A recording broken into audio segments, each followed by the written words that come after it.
Super 8-এ যে 8টা দল আছে সেখান থেকে কোন 4টা দল সেমিফাইনাল খেলবে এটা যদি প্রেডিক্ট করতে বলা হয়, আমরা দুটো গ্রুপকে আলাদা আলাদা করে দেখি কোন গ্রুপটাকে মাহফুজ একটু কঠিন মনে হচ্ছে। আমরা গ্রুপ 1-এ যেখানে Bharat, Australia, south Africa, West ইন্ডিজের থাকার কথা ছিল টুর্নামেন্ট শুরুর আগে থেকে আমরা জানতাম, সেই গ্রুপটাকে অনেক বেশি কঠিন মনে হচ্ছিল, কিন্তু অস্ট্রেলিয়া চলে যাওয়ার পর, বাদ যাওয়ার পর জিম্বাবুয়ে ওই জায়গাটাতে আসাতে নিশ্চিতভাবে এখন গ্রুপ 2টাকেই বেশি কঠিন মনে হচ্ছে কিনা? Yeah absolutely, you are absolutely right, কারণ সেখানে ইন্ডিয়াকে আপনাকে ফেভারিট হিসেবে ধরতে হচ্ছে। সাউথ আফ্রিকা, উইন্ডিজ এই জায়গাটাতে লড়াই হবে।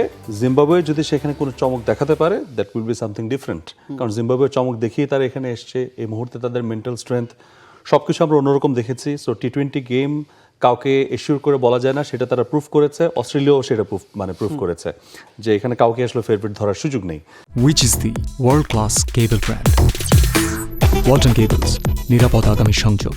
সো ইন্ডিয়া মানে দ্য ওয়ে দে প্লে টি-20 ক্রিকেট, তাদেরকে মেবি আপনি তাদেরকে এখানে অবশ্যই ধরতে পারেন ফেভারিট, বাট তারপরে number 2 second names whether it will be South Africa or Windies, you don't know. জিম্বাবুয়ের কোনো সম্ভাবনা দেখছেন না? জিম্বাবুয়ের সম্ভাবনা দেখছি না, সেটা বলতে চাই না। সম্ভাবনা বেশি হচ্ছে সাউথ আফ্রিকা, উইন্ডিজ, আর সেইখানে যদি চমকপ্রদ কোনো কিছু করে ফেলে, লাইক গ্রুপ স্টেজটা যেভাবে পার করেছে, সেখানে Zimbabwe they might come, you never know. তবে সেটা হবে ক্রিকেট বিশ্বের জন্য সবচেয়ে উপভোগ্য একটা বিষয়। আমি বলবো না যে আপসেট হওয়ার মতো বিষয়, গেল বছর আমরা দেখেছি আফগানিস্তান সেমিফাইনাল খেলেছে। ইয়েস, এবং তাদের এবার বাদ পড়া, অস্ট্রেলিয়ার বাদ পড়া, ভাই এগুলো সব পার্ট অফ টি-20। ওয়ানডেতে আপনি বাহাদুরি দেখাইতে পারবেন, টেস্টে আপনি বাহাদুরি দেখাইতে পারবেন, টি-20 থেকেও বাহাদুরি দেখায় না।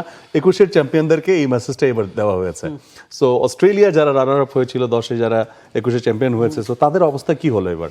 সো টি-20 it's for all the nations, যে কেউ এখানে যে কেউ কিছু করতে পারে, এবং জিম্বাবুয়ের সেখানে চান্স আছে। তারা যেরকম ধারাবাহিক ক্রিকেটটা খেলছে, so they have a chance. পরের টিমটা আমার কাছে বেশি অ্যাট্রাকটিভ মনে হয়, বিকজ এখানে আমার কাছে সিল করতে চাই ইংল্যান্ড এবং নিউজিল্যান্ড। আমি আবারও আপনি বলবেন ভাই আইসিসির হিসাবটা কই, পাকিস্তানকে তো উঠাইতে হবে।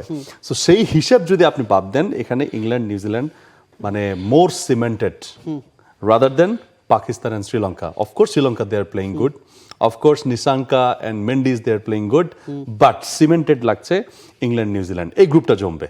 আচ্ছা, আমি প্রথম গ্রুপে যদি আসি, গ্রুপ 1-এ ভারতকে নিশ্চিতভাবে আপনি এগিয়ে রাখতে চাই। ভারত যে কোনো ম্যাচ হারতে পারে, কিন্তু ভারত এই পর্যায় থেকে বাদ পড়বে না, কারণ একটা ম্যাচ হারলেই আপনি বিদায় নিচ্ছে না টুর্নামেন্ট থেকে। হ্যাঁ, ভারত যে ধরনের ফর্মে আছে, যে ধরনের দল, তারা সেমিফাইনাল, ফাইনাল আপনার একটা ব্যাড ডে আসতে পারে, তবে গ্রুপ পর্ব থেকে বাদ পড়ার, এই জায়গা থেকে বাদ পড়ার তাদের সম্ভাবনা কম। এবং ভারতের পর south Africa, West Indies 50-50 call না বলে সাউথ আফ্রিকাকে একটু এগিয়ে রাখতে হবে। ইটস বিকজ ব্যালেন্সের কারণে আপনি সাউথ আফ্রিকাকে একটু এগিয়ে রাখবেন। তবে ওয়েস্ট ইন্ডিজ যেভাবে নীরবে নিভৃতে সবগুলো ম্যাচ জিতে এসেছে, তাদেরকে আপনি খুব বেশি পিছিয়ে রাখতে পারবেন না। জিম্বাবুকে একটু এই জায়গাতে মনে হচ্ছে যে তারা তাদের মূল কাজটা আসলে করে ফেলেছে, যেটা অ্যাচিভ করতে তারা এসেছিল সেটা তারা করে ফেলেছে।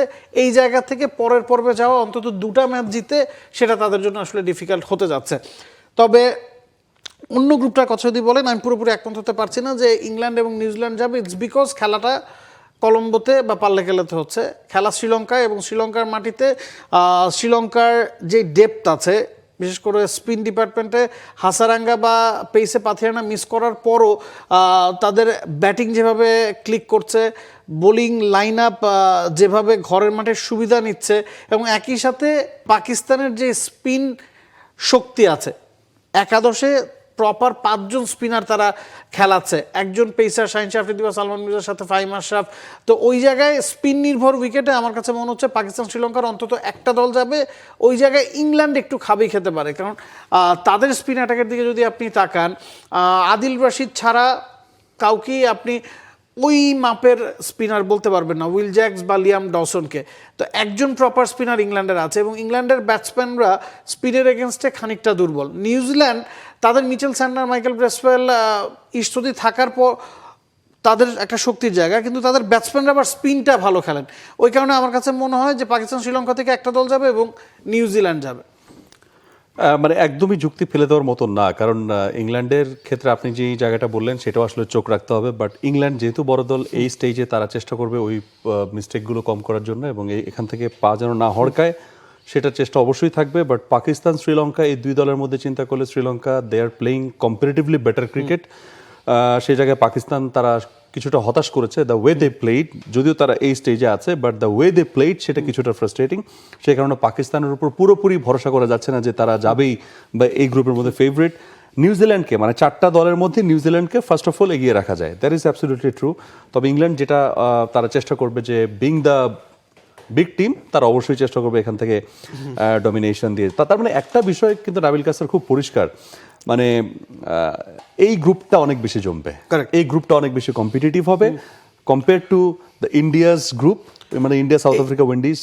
এই গ্রুপটাতে যে কেউ যে কাউকে হারাতে পারে এবং সেটা হবে। এবং অন্য গ্রুপে আপনি দেখবেন ভারত সবগুলো ম্যাচ জিতেছে, টপ 2 জিম্বাবুয়ে দেখা যাবে বেশিরভাগ ম্যাচ হারছে, ওয়েস্ট ইন্ডিজ সাউথ আফ্রিকা ম্যাচটা ডিসাইড করবে যে কে পরের পর্বে যাবে। ওই রকম ঘটনা আবার আপনি গ্রুপ 2 এর ক্ষেত্রে বলতে পারবেন না, কারণ এখানে যে কেউ যে কাউকে হারাতে পারে এবং এমন ঘটনা ঘটবে যে 3টা দলের হয়তো পয়েন্ট সমান, বা একটা দল এগিয়ে গেছে 2 নাম্বার প্লেসের জন্য 2টা দলের পয়েন্ট সমান, এটা হওয়ার সম্ভাবনা আসলে খুব বেশি। এবং দর্শক আমরা যেটা চাই, আমরা যে আলোচনাটা করলাম, যে প্রেডিকশনটা করলাম, এগুলো কোনো কিছুই না মিলুক, তার মানে কি হবে জানেন? যদি এই প্রেডিকশনগুলো না মিলে তাহলে ওই ইভেন্টটা আরো বেশি জমে যাবে। তার মানে হচ্ছে আউট অফ প্রেডিকশন ঘটনা যত বেশি ঘটবে তত বেশি আপনি টুর্নামেন্টটা এনজয় করবেন। For more updates, subscribe to our YouTube channel and click on the bell icon. Follow us on Facebook and Instagram. Download T-Sports app to enjoy exciting games and highlights. Visit tsports.com.